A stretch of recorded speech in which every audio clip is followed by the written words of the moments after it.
안녕하세요.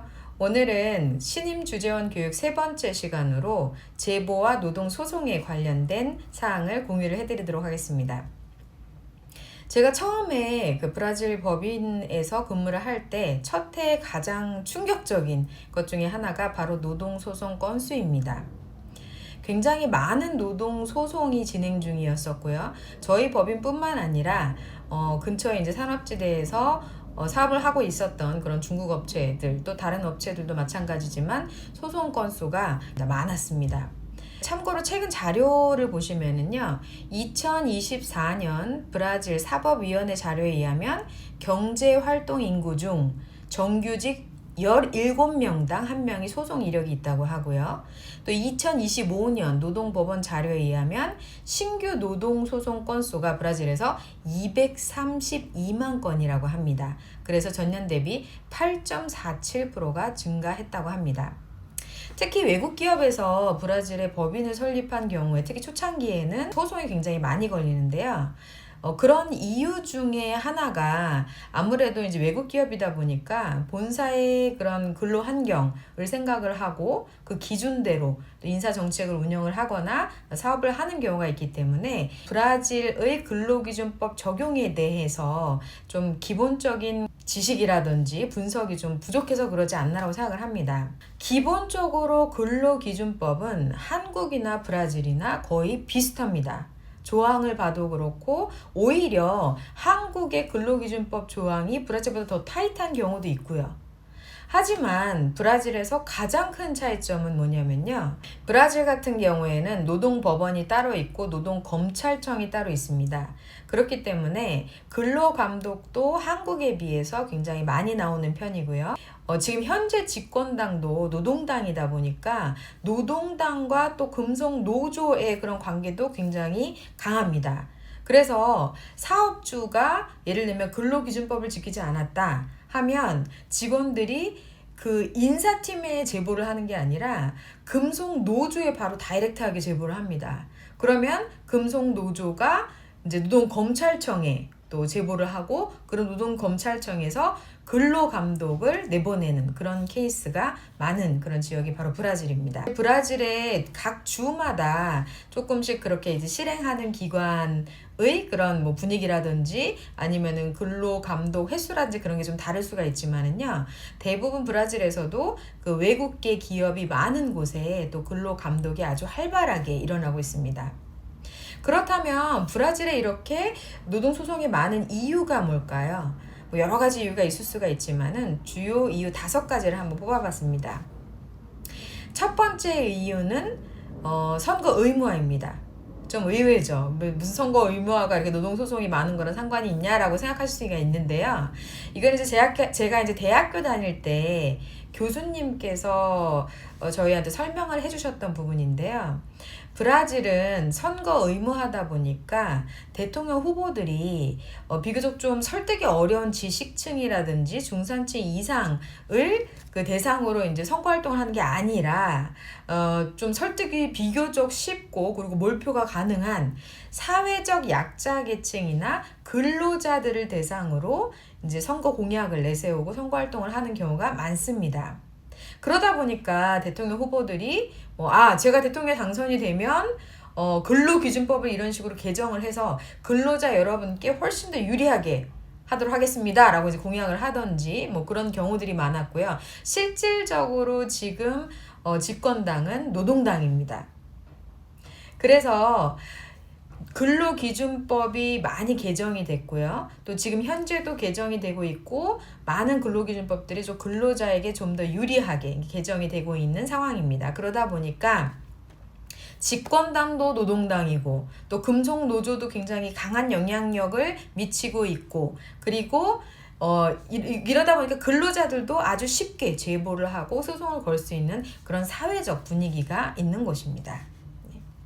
그리고 두 번째로는 그 변호사 숫자가 많습니다. 브라질은 인구 321명당 변호사 1명이고요. 그리고 한국은 인구 1300명당 변호사 1명이라고 합니다. 그만큼 브라질은 변호사 되기가 한국보다 좀 쉬운 편입니다. 그래서 웃지 못할 일도 있는데요. 예를 들면 그 직원이 이제 회사에서 해고를 해서 퇴사를 했어요. 그러면 직원은 그냥 가만히 있는데도 그 변호사가 접근을 해옵니다.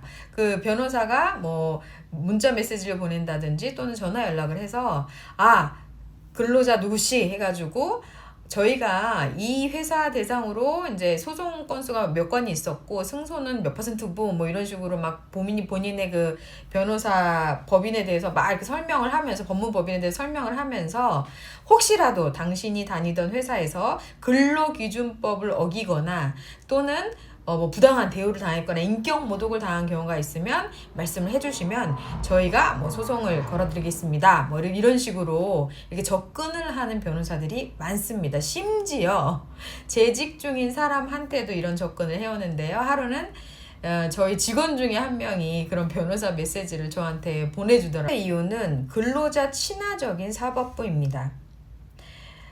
브라질 사회를 보면은요, 많이 가진 자와 부유층과 그 다음에 근로자층, 약자층 이런 그런 갭이 워낙 사회적 계층의 갭이 큽니다. 월급 급여로도 그렇고 사회적으로 그 소득의 차이가 크다 보니까는요, 판사들도 외국 기업이나 돈이 많은 그런 사업주보다는 약자 편에 서서 판결을 하는 경우가 많다고 합니다. 이거는 이제 제가 법무팀 팀장한테서 들은 얘기고요. 그 팀장도 요즘에는 많이 이런 것들이 나아져서 그래도 공정하게 이제 팩트 위주로 판결을 하는 판사도 있지만 여전히 예전처럼 약자 편에 서서 판결을 하는 판사가 아직도 있다라고 하더라고요. 그리고 네 번째 이유는 노동소송을 전담하는 그런 노동법원이 따로 있다 보니까 그 노동소송이 판결까지 가는 그런 진행 속도가 굉장히 빠른 편입니다. 그리고 노동소송 금액도 다양합니다. 제가 인사팀에서 근무를 했을 때 한 번은 실습생이 그 버스비를 몇 번 못 받았다고 그거를 노동소송을 걸더라고요. 네, 그래서 그 금액도 몇만 원이었는데도 불구하고 그걸 이제 노동소송을 거는 것도 봤고요. 또 팀장급 소송에서는 자기가 팀장의 권한이 없었다. 그리고 인격모독을 받았다. 주재원으로부터 인격모독을 받았다 해가지고 또 그런 소송들은 이 사람의 급여 자체가 높다 보니까 그러니까 억대 소송이 갈 수도 있고요. 그래서 금액서부터 그런 소송 기한도 다양합니다. 소액 소송 같은 경우에는 몇 개월 내에 이제 판결문이 나오는 경우도 있고, 그 다음에 또 고액 소송이라든지 좀 복잡도가 높은 소송은 한 7, 8년 가는 경우도 봤고요. 하지만 법무팀에 의하면 평균적으로 한 2, 3년 정도면은 판결문이 나온다고 합니다. 노동소송이 많은 다섯 번째 이유는요. 근로자 입장에서는 그 소송을 해도 잃을 것이 별로 없습니다. 이게 이제 제가 재직하는 직원이 한 번은 소송을 걸어가지고 제가 그 직원을 직접 면담을 한 경우가 있어요. 그래서 소송을 이렇게 했던데 이렇게 소송을 건 이유가 뭐냐라고 물어봤더니 이 부분은 회사에서 명백하게 근로기준법을 위반한 케이스고 그리고 내가 이렇게 소송을 걸므로 인해서 회사도 또 이런 문제가 재발하지 않을 수 있도록 그 예방활동을 할 수가 있고 또 똑같이 나와 같은 피해자가 발생하지 않도록 나는 이렇게 소송을 걸었다라고 굉장히 이렇게 편안하게 얘기를 하더라고요. 한국 같은 경우에는 직원들도 조심을 하잖아요. 왜냐면 다른 데 이직을 하고 그럴 때 이게 마치 그 주홍글씨처럼 이렇게 저 사람은 회사를 소송 걸었던 사람이다 라고 해서 취직도 잘 안 되고 뭐 이런 케이스가 있을 수 있기 때문에 조심을 하는데 브라질 같은 경우에는 법적으로도 그 이직하는 회사에서 인사팀에서도 그런 거를 조회를 할 수가 없습니다. 하면은 완전 불법이 되고요. 그리고 사회적으로도 워낙 소송이 이렇게 보편적이다 보니까 그거에 대해서 크게 이렇게 문제를 삼지 않는 그런 분위기입니다. 네. 그리고 변호사가 많다 보니까 변호사들이 이제 어떻게 승소율이 좀 있다 보니까 어떻게 접근을 하냐면은요. 근로자 여러분, 당신들은 뭐 잃을 게 전혀 없습니다. 소송을 했다고 하더라도. 왜냐하면 만약에 이 소송에서 승소를 하게 되면 근로자가 승소를 하게 되면 70대 30으로 근로자분이 70, 뭐 변호사가 3, 법무법인이 30 이런 식으로 가져가게 되고 만약에 패소를 한다고 해도 전혀 이렇게 지불하실 필요가 없습니다. 라고까지 이렇게 접근을 한다고 하더라고요. 그러니까 더 이렇게 소송을 진행을 하기가 좀 쉬운 환경인 거죠. 그리고 이제 주재원분들이 좀 소송에 걸리시는 케이스가 주로 이제 직무편차와 인격모독입니다. 직무편차는 뭐냐면은요, 예를 들면 이거예요. 한 번은 슈퍼에서, 이건 이제 법무팀장이 저한테 그 신문기사를 포워딩을 했는데, 그걸 이제 내용을 보니까는요, 직무편차가 브라질에서 어떤 정도냐면요, 슈퍼에서 왜 계산대에서 계산을 하는 직원이 있죠. 그 사람의 직무 기술서에는 이 사람 띡띡 하면서 바코드를 찍어서 계산을 하는 게 그 사람 직무예요. 근데 이 사람이 소송을 걸었어요. 왜냐면 자기는 이렇게 계산도 하고 그 플라스틱 백에 그 물건을 집어넣는 업무도 했다. 그래서 자기는 직무 기술서 이외의 업무도 했기 때문에 이거를 좀 더 급여를 올려받았어야 됐고, 그동안 못 받았던 뭐 이런 것들을 소급 지급해서 받아야 된다라고 소송을 걸었는데, 이 근로자가 승소를 한 거죠. 회사에서도 마찬가지예요. 모든 부서의 모든 직급에는 직무 기술서라는 거가 있는데요. 그거를 팀장들은 굉장히 잘 관리를 해야 됩니다. 그래서 업무를 시킬 때도 애널리스트 주니어의 직무 기술서의 그 범위 내에서 이 업무를 시켜야 되고요. 슈퍼바이저면 슈퍼바이저 직무 기술서 내에서 또 업무를 시켜야 됩니다. 그렇지 않으면 직무편차 소송이 걸릴 수가 있습니다. 그래서 주의를 하셔야 되고요. 그리고 또 인격모독. 한국에서 생각하는 인격모독은 왜 그런 거잖아요. 막 엄청나게 뭐 지속적으로 막 소리를 지르거나 물건을 던지거나 사람을 막 윽박하거나 막 이런 뭐 굉장한 막 이런 거를 상상을 하는데요. 브라질에서의 인격모독은 제가 예시 하나를 드릴게요. 이거는 뭐 인터넷에 찾아봐도 아주 쉽게 보실 수가 있는 예시인데요. 예를 들면 이거예요.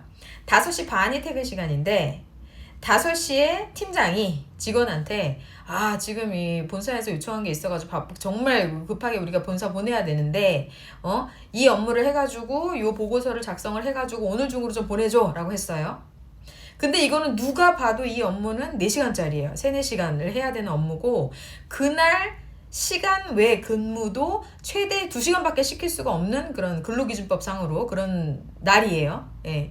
근데 이런 업무를 거의 퇴근 직전에 시켰다 라는 것도 인격모독으로 해석이 될 수가 있어요.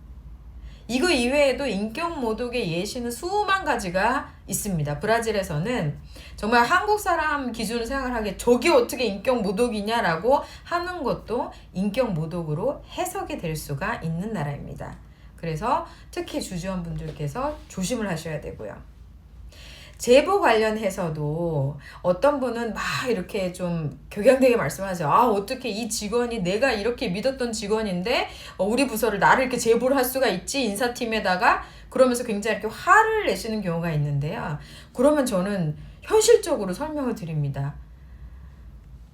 이 직원은 저희 인사팀과 회사 입장에서는 굉장히 감사해야 되는 직원입니다. 왜냐하면 다른 사람들은 대부분 뭐 금속노조에 바로 다이렉트로 찌르거나 노동검찰청에 이제 바로 찌르는데 다행히 우리한테 먼저 이렇게 제보를 통해서 우리가 고칠 수 있는, 시정을 할 수 있는, 물론 이제 여러 가지 팩트를 분석을 하고 실제 그런 일이 발생했는 조사를 하겠지만은 그런 조사를 할 수 있는 여지를 주는 직원이기 때문에 오히려 저희가 감사해야 되고, 이런 직원들이 더 많아져야 됩니다. 그래서 저희가 또 인사팀에서 여러 제보 채널을 운영을 하고 직원들한테도 우리 인사팀에 먼저 이렇게 제보를 해달라고 요청을 하는 부분도 있습니다.